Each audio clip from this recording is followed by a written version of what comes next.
Hello and welcome back to the Scale Ups and Hypergrowth podcast with me, Marcus Cauchi. Today, it's a genuine joy to have my partner in crime and co-author of Making Channel Sales Work, David Davies, as my guest. Dave, welcome. Thank you, Marcus. Thanks for having me on today. Pleasure. Could you give 90 seconds in terms of your background and why you're the guy that I picked to write the good bits in the book? Well, apart from being in the room at the same time, yeah? Yeah, absolutely. Been in sales for 35 years. Glorious happy accident. I was going to become an international DJ. Had got as far as the Isle of Wight, which I think counts because you have to get there. Came back, two parents, said you're not sitting around waiting for the next gig, go out and get a job. And very quickly became the UK's #1 fresh and frozen fish salesman. Since that time, I've spent 30 years plus building small technology companies, really starting out at the cutting edge, as in putting a PC on somebody's desk and moving through every different variation of product or service you can think of in the world of technology.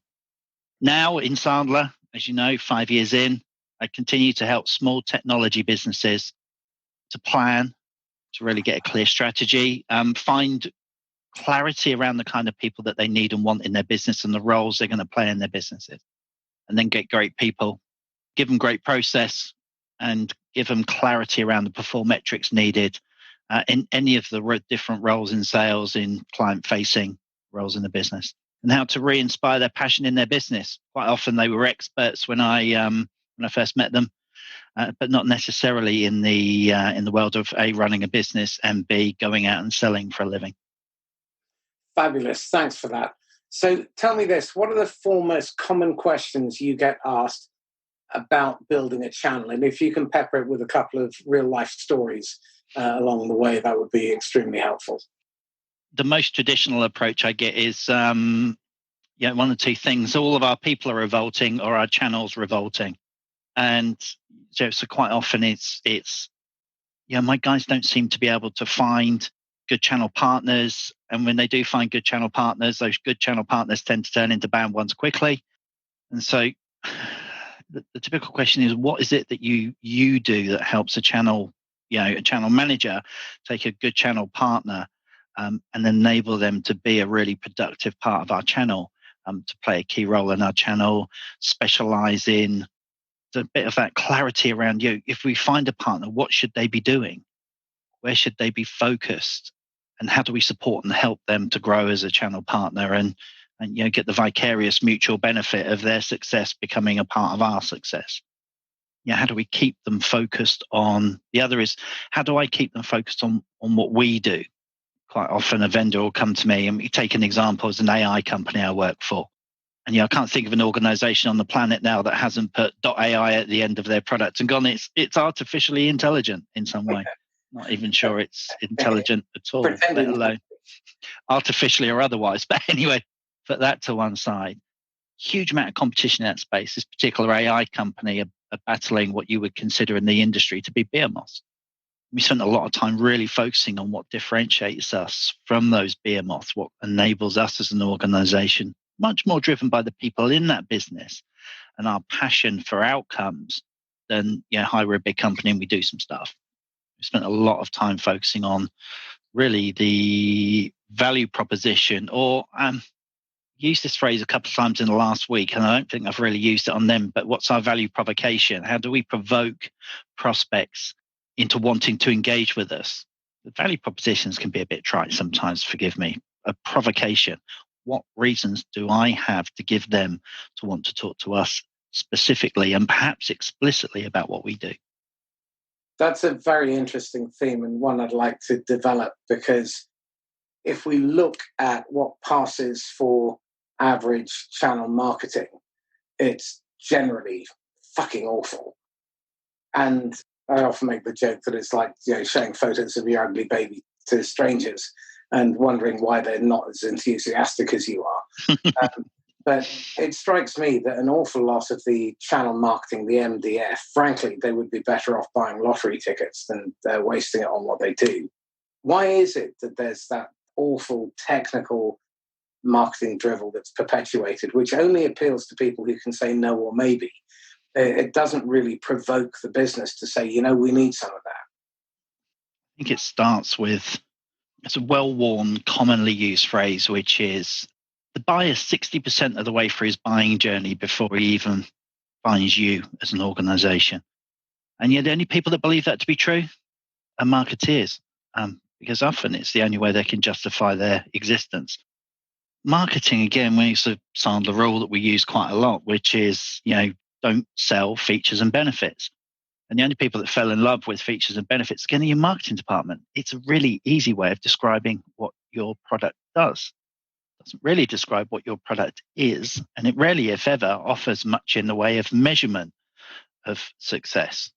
And there's still this problem, and it's existed for 35 years. I counter quickly, not in my businesses, but in other businesses, where sales and marketing are operating completely different commercial models and looking for completely different people, completely different prospects in a completely different way.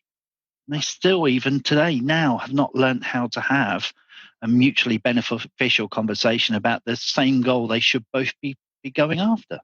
This then comes to this whole question around alignment. I mean, pretty much everything is marketing. Sales, advertising, lead generation, the customer experience, unpackaging your PC, all of that is marketing. And what I still can't quite get to grips with, because, I mean, if you follow Mark Twain's philosophy, when you realize the whole world is mad, everything makes sense.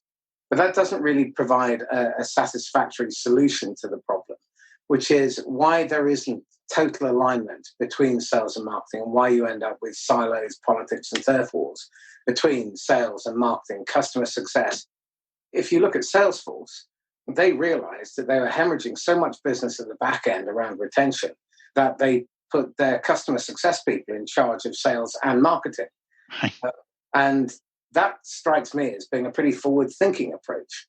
But what is it about leadership that causes them to think that you can have these stovepipes and the customer isn't going to have a negative experience along the way? It's a tough question to answer.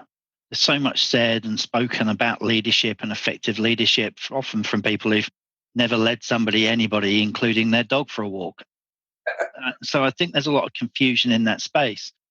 Quite often I see, certainly in larger organizations, I think this is probably true for technology vendors, and I apologize when I say it. They're very siloed mentality. They're very empirical. They're very much about, each individual trying to build their own empire with and without the organization. And that causes politics. Everybody's trying to have the biggest team and less focus on having the biggest impact, but having the biggest voice through the biggest team. There's a real lack of boardroom congruence. And I wonder if some of that's founded a little bit, in my experience, from the rarity of them coming together as a group. I mean, we bring our sales team together weekly at least, if not daily in some way. Maybe even as a marketing leader, you're bringing your marketing team together maybe once or twice a day. But the board meet once a month, have a pop at each other about what it is that the other one isn't doing, and walk out the room feeling at least assuaged that somebody else took the blame or became the focus of that conversation. There's a real lack of cohesion and connectivity across some of the boards that, frankly, I've been lucky enough not to work with. And that's a lot of the time, that's where we start. It's trying to get that group together, operating on with a common vision, a vision that they could comfortably communicate, firstly to each other. They can't talk to each other well about a clear singular vision. How well do you think it travels down through? Kids were just playing Chinese whispers in the kitchen. Organizational Chinese whispers is the biggest curse of every organization ever today, more than ever. Well, I was interviewing Pierre van Veperen, who is the CEO of a medical marijuana business, and they're growing very fast. But he was saying that 42% of board members say the board would benefit from being aligned. Now, that's a shocking statistic. I mean, I know, but it's true. 4 in 10 think that their board is not aligned. And there is a fundamental rule that ambiguity at the top leads to politics and conflict at the bottom. And you create blame, You create excuses. It's not our fault. It's their fault. Lots of finger pointing, and what that then creates is a culture where your good people leave. People step It's as crazy. led. Sorry, say again. People step as led. The way that the people beneath you move forward is the way that you move. They step as led. They follow in your footsteps. There is still this perception by most employees, managers, that directors are a superpower ahead, and you do what they do. The directors are looking at VPs and beyond and do as they do. I talk to a lot of VPs who don't know why they do what they do and wish they didn't. That's often how we end up working together in the first place. I don't want to be that person anymore. That 360-degree view of me isn't me. Right. I became corporatized and lost sight of my own personal vision, and then that doesn't really transpire down well into a mission that I give to my team. They got no idea who they're going to deal with at any given moment in time. I was really guilty of that through my working career. There was I was the good, bad, and ugly manager, probably sometimes all at the same time in a 30-minute spat. Well, that then raises yet another question, because obviously we're both passionate about channel sales and the critical role of the channel manager. I'll come to that in a second, though. The channel seems to be the gingerhead, bastard, ugly stepdaughter of direct sales. And in many organizations, I mean, you see some amazing examples: Datto, ConnectWise, Thycotic. These businesses, and 8x8, they're growing massively through the channel. And if you look at Datto and ConnectWise, they IPO'd for 1.5 billion, and they have great channel chief, great channel programs. Their next nearest rival IPO'd 100 million. A ratchet of 15 times says quite a lot there. So why is it that still the channel is seen as the poor relation of direct sales? Sort of goes back. I'd love the fact we're telling stories now of organizations that are demonstrating a changing view of the channel and will change the long-term view of the channel. But we're talking, a decade before people changed that view. I mean, I cut my hair off so that people didn't see me as ginger. The ugly bit I can't do a lot about. But it's always seemed to be, I've been very lucky. I've worked with some amazing channel managers, and a lot of that's poured into the book. But I've worked with some pretty dismal ones, and quite often because in vendors especially, they've got the direct sales force, the snipers out there in the field doing the best possible work. The direct sales team. Anybody that comes into that team that's well liked but failing miserably in front of the prospect is given to the channel to try and develop it. I'm getting ahead of myself. Manage it. And so you've got somebody who cannot sell, little or no management experience, who's going out to what can be at times well-run commercial organizations, telling them what to do with all the credibility of a bent spoon. It just doesn't work. It's you used it before. It kind of ages a little bit. This Tim Nice but dim approach of what I call kind of shaky hand man. Fantastic. You'll have a coffee with them for 15 minutes, but you wouldn't let them loose anywhere near the business beyond a well-drilled technical presentation of the product, because you wouldn't trust them in front of selling to their own parents, let alone your prospects. And so salespeople in the channel spend a lot of time trying to avoid these channel managers because they don't trust them, they don't believe in them, and they don't believe that they're bringing any personal value to their process.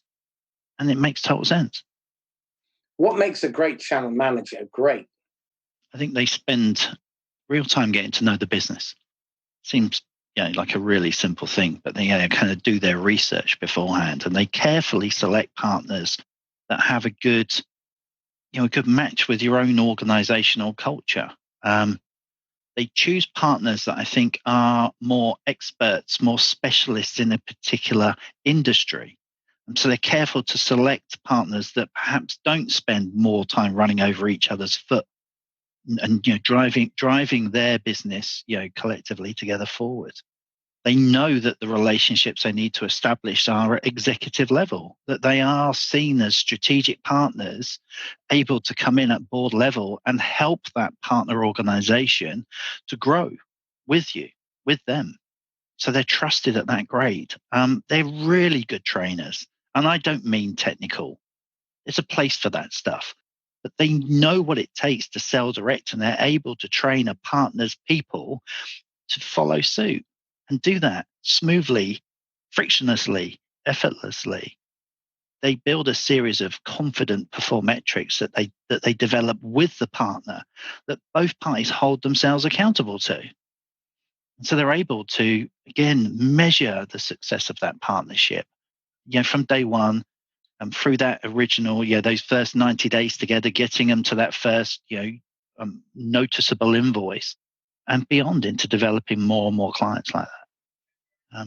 So they're really a strategic partners. They're not, their mode and mindset is developing and growing others' businesses, augmented by the products or services that they sell in partnership.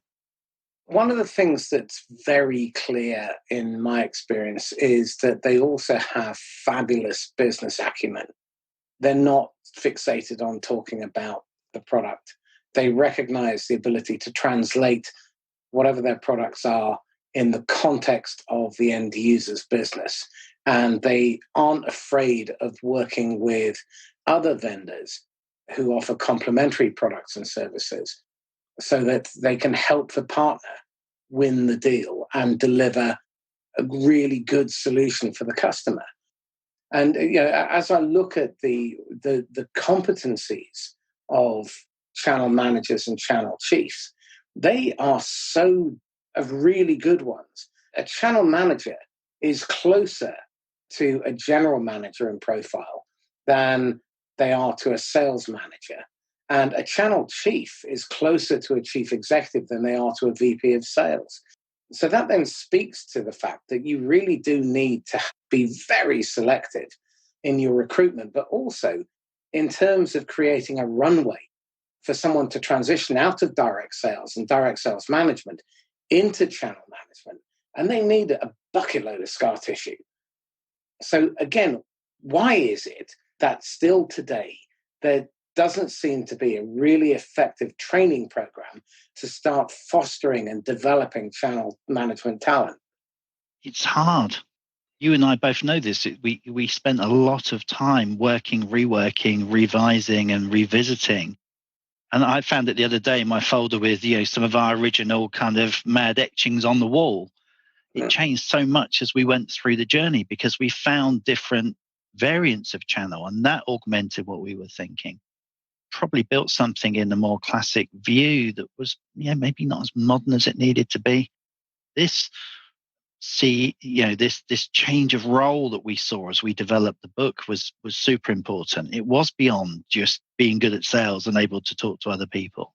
It's incredibly easy to beg, borrow, steal, augment somebody else's selling system. I mean, there are plenty of organizations globally that have taken Sandler's original content and made it their own. That sales stuff's easy. It's too easy to teach. There's no level of complexity. It's hand-to-hand combat, man to man. The channel, most people, most sales trainers especially, will run a mile when they suddenly realize that the person they're trying to teach isn't even talking to the end user. They're talking to somebody else who's talking to the end user who doesn't want to talk to them about the conversations they're having with the end user. It's a totally different sport. And I think, again, most of them want to teach selling skills. They don't really teach much in the way of management and leadership skills. And perhaps therein lies the challenge of the channel when they're investing in training either internally or externally, is a real true understanding of the role and the function of channel development, partner development. I get really hung up on that. It's a tiny semantic, changing the word from account to development, partner development manager. I mean, you do it with clients too, changing account management to client development. A tiny change of word changes how people look and perceive their role. It tells them, instructs them from that title alone, exactly what their role is to develop others, not to account manage them. And again, this then comes back to some really important fundamental misunderstandings. If you're developing them, you have to understand their motivation. Good managers start understanding a salesperson's motivation in the recruitment process. And if they've inherited them, the first thing they do is they understand why they come to work, why they're in sales, why they're in this job, who they're doing it for. And in 35 years, I've got more fingers on one hand than have actually, people who've actually started those conversations with their salespeople. And what I've noticed is the best of the best are spending a minimum of 50, but upwards of 70% of their time on site with their partners, coaching, training, developing, holding them to account, planning, strategizing. And when you look at the complexity of the role, they've got 90 to 112, 115 different functions. Forrester did a wonderful infographic with the 90 functions. I think we've uncovered a few more since. Mm-hmm. And it must be a terrifying prospect for people when they realize just how complex the role has become. And they're probably thinking, maybe I'll just go for an easy life. Just stick with direct sales. Do a few enterprise deals, maybe do 5 or 6 a year, do my quota, don't have to herd cats, and not worry about selling where I have no power and all I have are influence and trust. I don't think there's, I do a lot of interviewing for my clients, and typically when we get together, first thing we're doing is building the team that we're going to work with over the years that we work together. And that's one of 2 things. Don't have one, and they're the number one salesman, breadwinner, chief cook, bottle washer. So need to develop a team and devolve responsibility for sales down the line into them and the people that they're going to put together. But it is a frightening prospect. I mean, so many people who I've done my 2 years in new business, and I'm looking for the next step in my career. And the next step in my career to sit on my fat ass ringing people and saying, I don't suppose you got anything for me this month. All that investment in getting good at sales, all that investment in training, the blood, sweat, tears, emotional ego anguish that you go through learning how to sell properly. And your single ambition in life is to sit around going, I don't suppose you got anything for me this month. No ambition at all, right? And yet people come into channel because they think it's great. Everybody else is doing the hard work. I just have to pop in and collect the orders. We know this. Behind you, you've got that lovely Chancer card. Do you mind just moving? Yeah, so it says... I'm not sure which way my head's supposed to go. Chancer card, get out of sales free card. Yeah, it's not. And it's not. And the problem is that so many salespeople who move into channel and so many sales leaders think that somehow these are cheap and free salespeople. That they're not. Some of them are among the best in the world. If you're trusted to get anywhere near the best in the world, yeah. So, big question then. In terms of how you see the future panning out off the back of the COVID lockdown and no real opportunity for business travel because the coronavirus furlough scheme in the UK has just been extended. They've got a 2-week quarantine on anyone stepping off a plane, and chances are that'll be on both ends. How do you see that playing out? We knew this when we started writing the book. It's the reason we chose this as a subject. Is channel should be certainly in the world that we spend most of our time, technology businesses, large manufacturing business, pharmaceutical, those sales-driven organizations. I spent my entire career as an international man of mystery or misery. I'm not sure which one. Jumping on the plane at the merest opportunity to do so because it was, exciting, interesting. I've been to every single continent on the planet, meeting partners. Antarctica? No. See, not Antarctica, and still weirdly obsessed with Japan. I've never been there. That's the only place on the planet, and still can't work out why. Man of mystery. Sorry, international man of misery, sat in airport lounges. It's not as glamorous as people think. But lockdown's going to continue, and I actually think in this business unusual time, business as usual, we're going to become much more landlocked by borders and by travelability. Now's the time for organizations with international ability. I don't know where I was going with that, get a proper word out. International ambitions. You're going to need to build a channel. And it was the right thing to do in the first place anyway. Find cultural experts on the ground, passionate about who you are and what you do, to do the job they're better at than you ever could be. There's nothing worse than flying into, I don't know, South Korea as a proper Englishman with little or no understanding of the culture, making direct eye contact with people at VP level and shaking people's hands randomly, which is completely two of the wrongest things you could possibly do from day one. So, I was interviewing Zach Selch for the podcast a couple of weeks back, and he said that he was speaking to one company that have decided to employ the wife of one of the directors because her family is Asian and she came to America when she was a kid, but she understands Asian culture.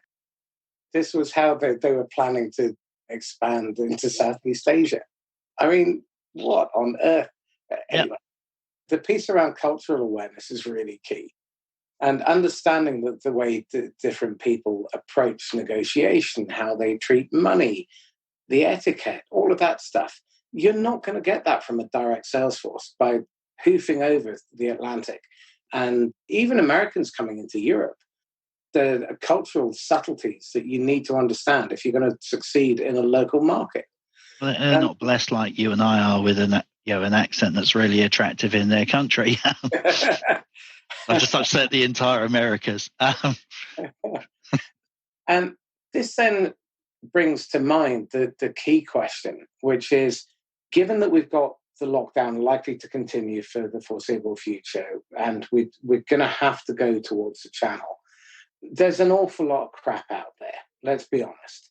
And I keep using this because we've observed it, that 2 to 4% of the channel produce 40 to 60% of the revenue. Yep. And actually, this is something called Price's Law. Price's Law states that 50% of your production will come from the square root of the number of people in your organization. So if you have 10 direct salespeople, 3 will produce 50%. If you have 100 distributors, 10 will produce 50%. If you have 10,000 channel partners, then 100 will produce 50%. Hey.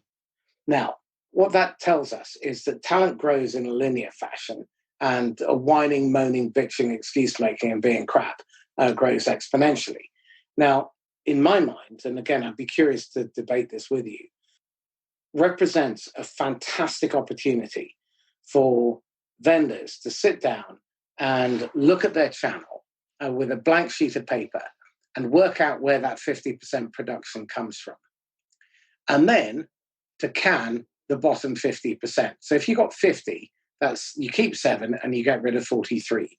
You put all of that pipeline into the top 7.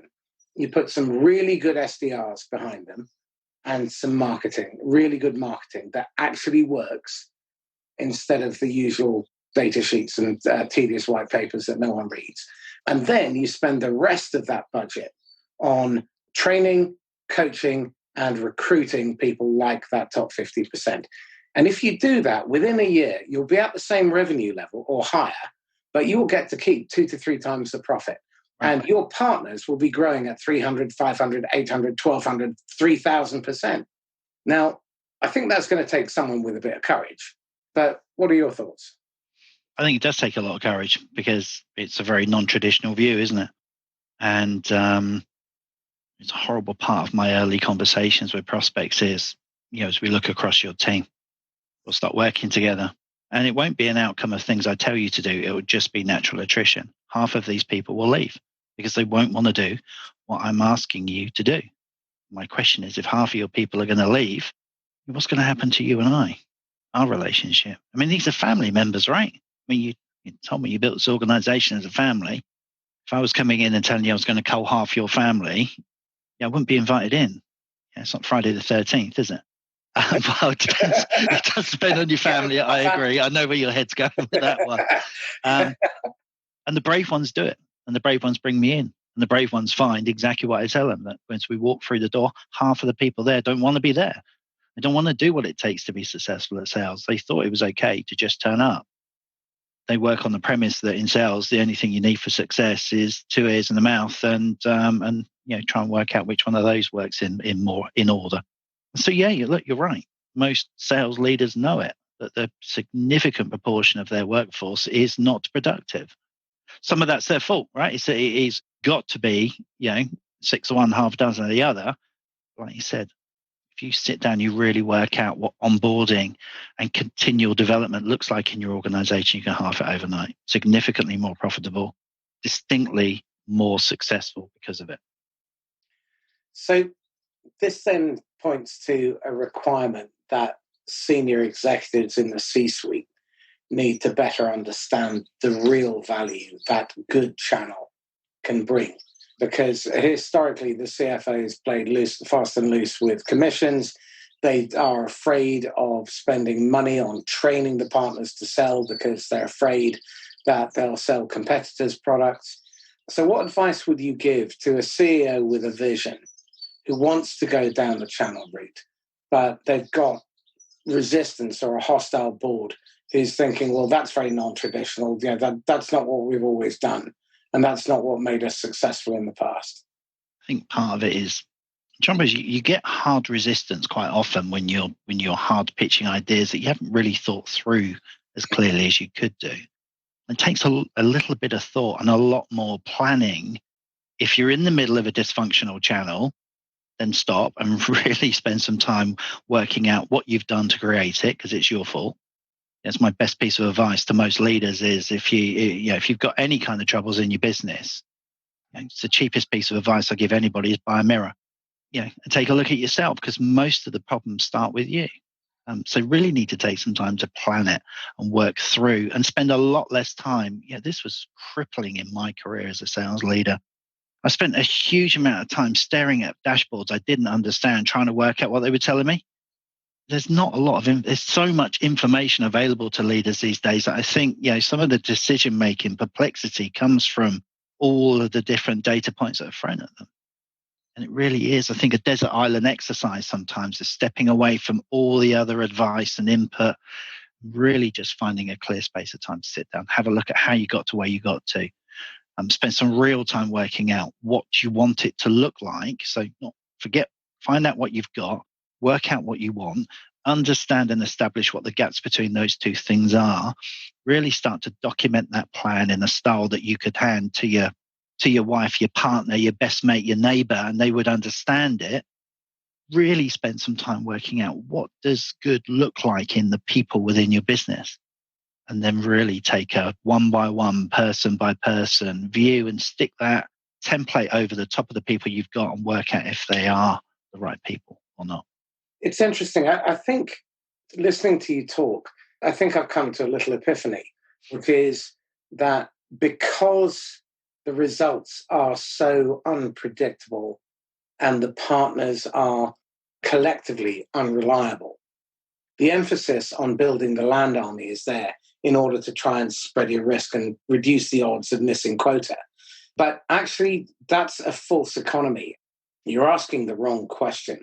And the emphasis there on trying to hit the number any way you possibly can, because you're under pressure, your VC or your private equity is kicking your ass, and you're looking for that magic dust. The reality is, if you recruited the right people, you onboarded them well, and you gave them a system that was reliable, whether it's Sandler, whether it's Medic, whether it's Cheddar, whoever, and you systematically worked with them to plan their market, plan their territory, plan their accounts, plan their pursuit. That requires a monumental investment, and that requires a general. It doesn't require an infantry private who's just going over the top. It requires strategic thinking. It requires the ability to see beyond your own nose and see the big picture. It requires patience and compassion and that spine of steel, because you're going to have a lot of tough conversations along the way. So coming back to that recruitment question, does it make sense to take people from your industry or is it better to work with people who have a broad range of experience in different sectors, different segments, different markets, and then bring them in, take them through an 18-month, 2-year process where they're learning how to be a channel manager, but drawing on that breadth of experience? I mean, if you think about it, right? So let's say, for example, you're selling technology through MSPs. Most MSPs rarely, if ever, grow above 10 employees. 8. So you really want to hire people that have got experience in working in MSPs, am I right? So you may be a massive pan-global vendor at billions, trillions of revenue. People in your channel should look like and should understand the nuances of working in that type of business. So they should come from that space. Because in those smaller businesses, you are developing that natural breadth of experience. I spent 30 years avoiding working with, I worked in partnership. I never worked for an organization when we started that had more than 3 employees. Mm. And we left many of those organizations with hundreds behind us, but we learned.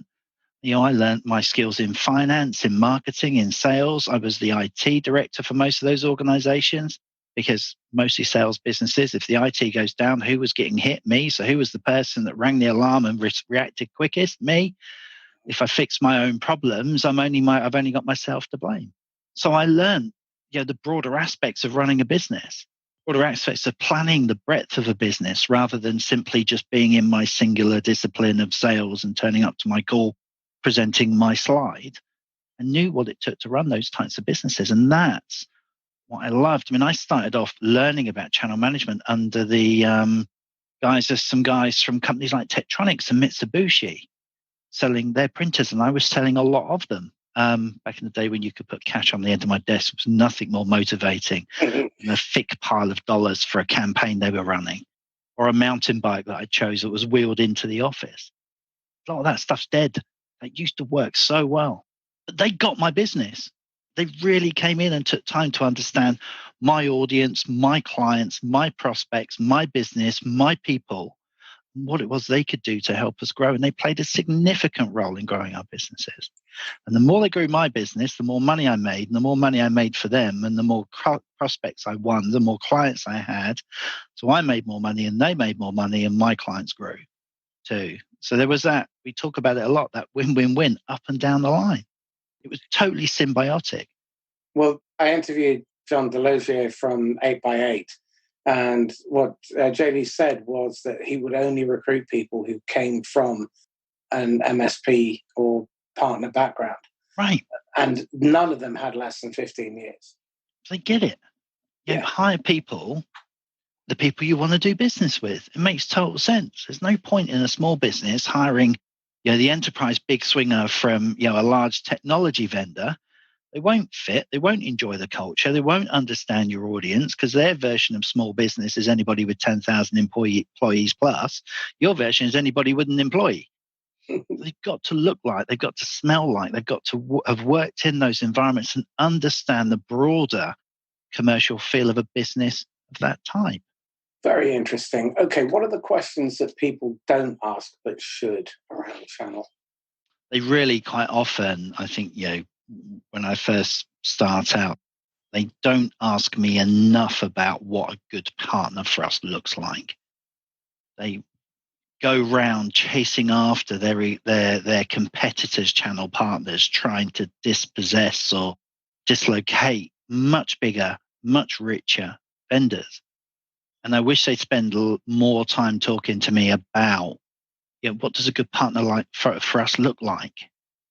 And quite often the problem is, of course, they haven't given any bloody thought yet to what a good client looks like for them. They spend so much time in the science lab with their expertise inventing brilliant ideas that nobody asked them for. And there's no real clarity, actually, when we first get together, whether anybody wants it. It wasn't designed with client in mind. And if you're not client in mind, you're really going to struggle to build a channel, because you want to be working with people that are working with the people you want to work with. That's what a good channel looks like. They're already there. They're already in the room. They're already trusted advisors to those clients.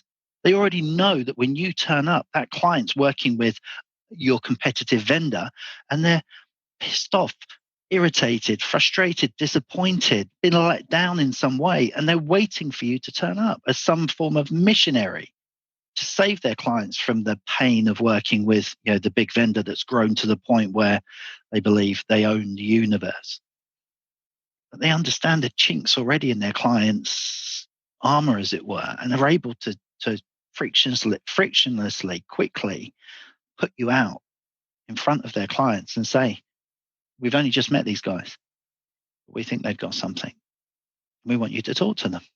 Your channel should be an introduction service. And I don't mean it as crass as that sounds, but the channel partners that you work with should want to be desperate, ready to introduce you to their clients. Okay, one final question on this then. So have you ever been blindsided because something that, there was a change in the marketplace, or you hadn't been paying attention, and then that either positively or negatively affected your channel sales? I invented the phrase that, my truck flipped out for a second. It was from a Coca-Cola advert where the truck goes over the edge. So, I think I spend most days with my truck flipping out. I've been blindsided all the time, kind of walking into marketplaces, feeling like we knew exactly what the market wanted and the market direction, and full of vim and vigor, ready to go and attack markets, only to find out that learning from the best sales trainers on the planet, prospects, that our proposition was so far off it was unfeasible. Just no palette for anything that we do.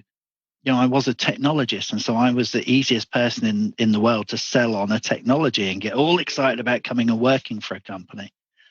I quite often describe to people in 35-year career, I've built 3 very successful multi-million pound, multi-departmental, multi-divisional or multinational companies.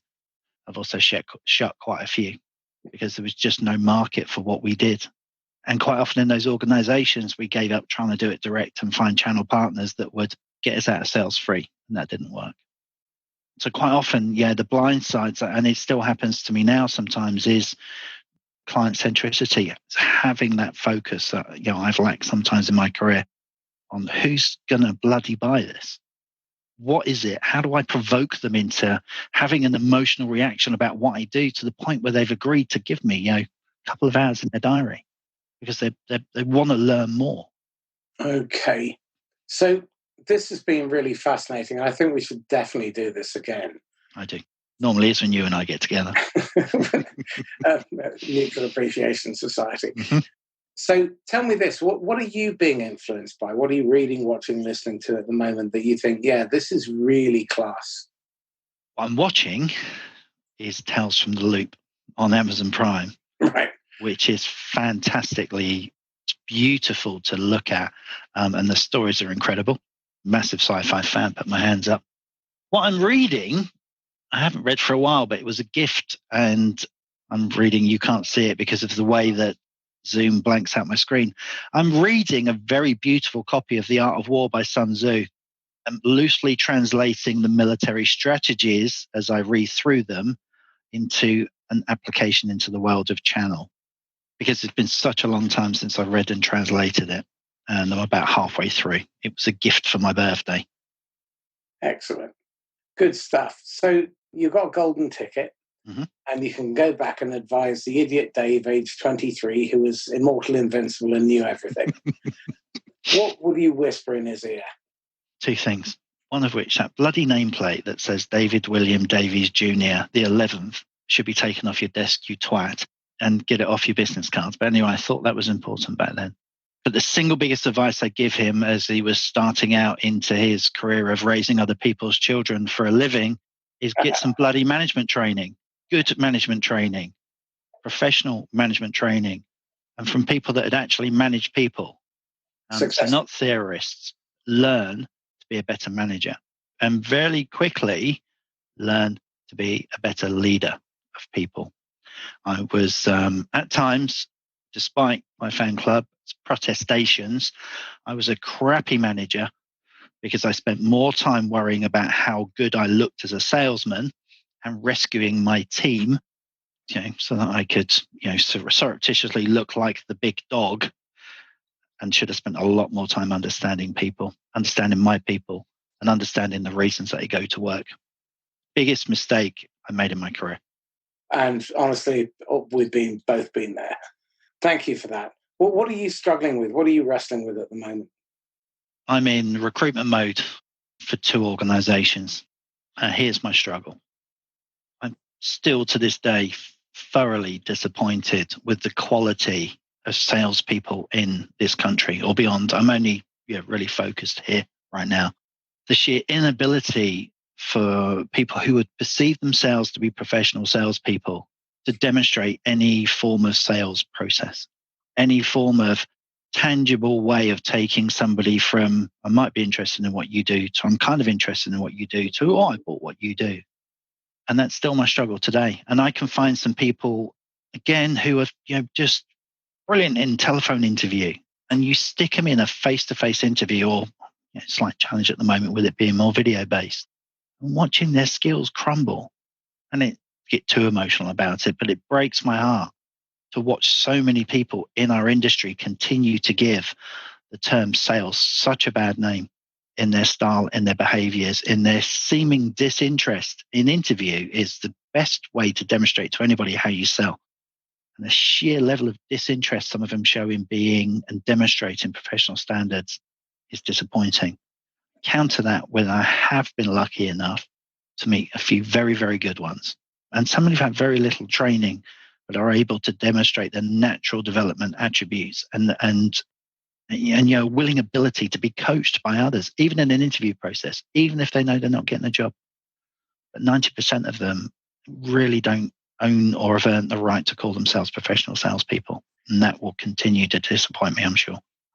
It will, definitely. And again, this is a perennial problem. But what I've realized over the years, and I know you and I have discussed this many times, is the critical importance of managers constantly be recruiting.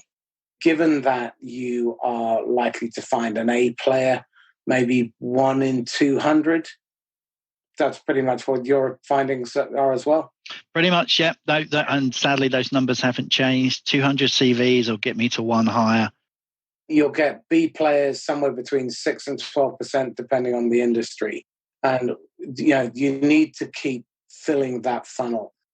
Prospecting for candidates is the manager's equivalent of prospecting for new business for sales. 100%. And it's a daily activity.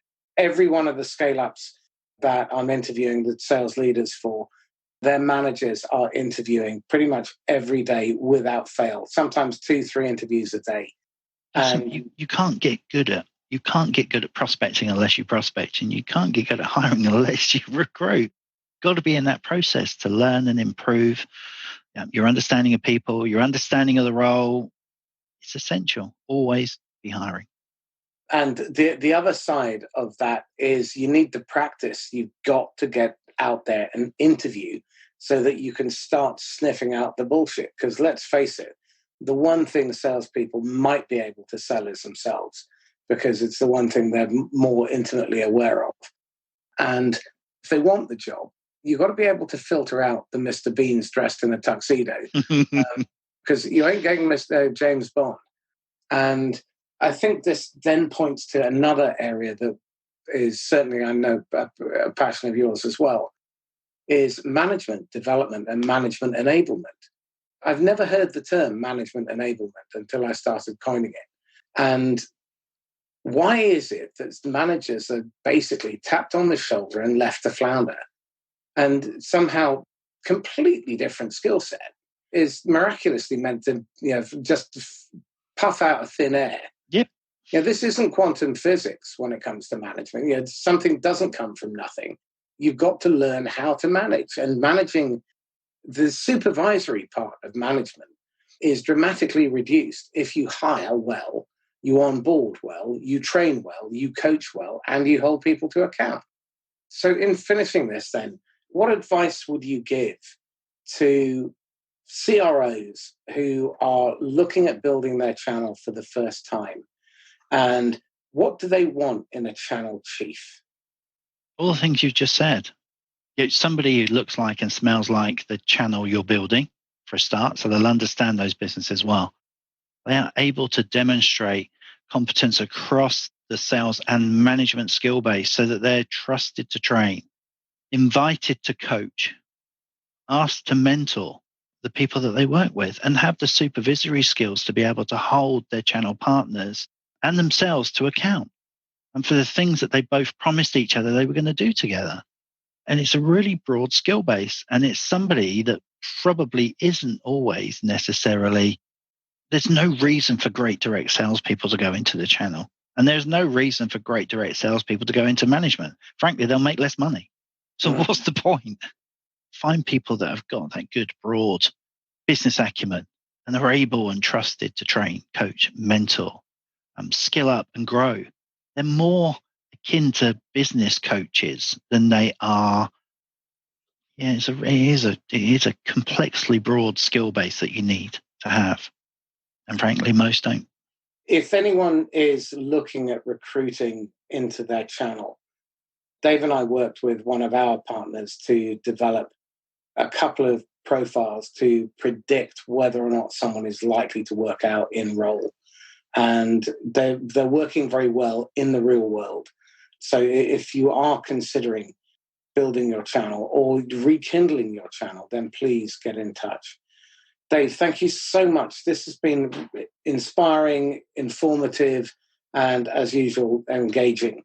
So we'll have you back fairly shortly. Dave and I have written Making Channel Sales Work, which is essentially a blueprint on how not to screw up your channel. And we're just on the cusp of releasing a program by the same name, Making Channel Sales Work, which is intended to help you build an effective channel by recruiting, onboarding, developing, training, and equipping with the tools and resources they need really good channel managers. And he and I are working collaboratively to then take that program into your broader channel base so that we work with your channel managers and your special forces partners. Right. So if any of you have an interest in engaging with us, either get in touch with me at mcauchi@sandler.com. Dave, your email address? david.davies@sandler.com. And we are launching this in June. I'm running some clinics around hypergrowth, and I'm going to be having Dave on as a guest presenter for that as well. So if there's anything that you want to talk about to the channel, we have the Making Channel Sales Work LinkedIn group. Please subscribe to and join there. I've got a video channel on YouTube, and Dave produces some fabulous tools in terms of helping people to manage and develop their pipeline, look at what's real, what's not. And together, we are, thing one and thing two. It's like a bald alliance. Yeah. So, Dave, how else can people get hold of you? Best place in the world to find me if you can't find me in person is on LinkedIn. That has all the tools you need to find me in person. So yeah, I'm David W. Davies on LinkedIn. But if you type David Davies Making Channel Sales Work, you'll find me. Make a connection. I'll always send a thank you. And if you want to talk, don't be afraid to come back and say, can we talk? Fabulous. Thanks, Dave. Well, good. Thank you, Marcus. This is Marcus Cauchi signing off from the Scale Ups and Hypergrowth podcast. If you think that you would be a great guest, or you know someone who would be a great guest, and I'm particularly interested in two types of guests, those with scar tissue in the channel and have been able to scale and grow their business rapidly through the channel without the wheels coming off. And also CROs and sales leaders, founders and owners of super fast growing tech companies, ideally in the 10 to 50 million pound mark. And they want to grow by 200% compound year on year and get to $1 billion in 5 to 8 years. So that's Marcus Cauchi signing off from the Inquisitor podcast once again. Thanks for listening. Stay safe and happy selling. Bye-bye.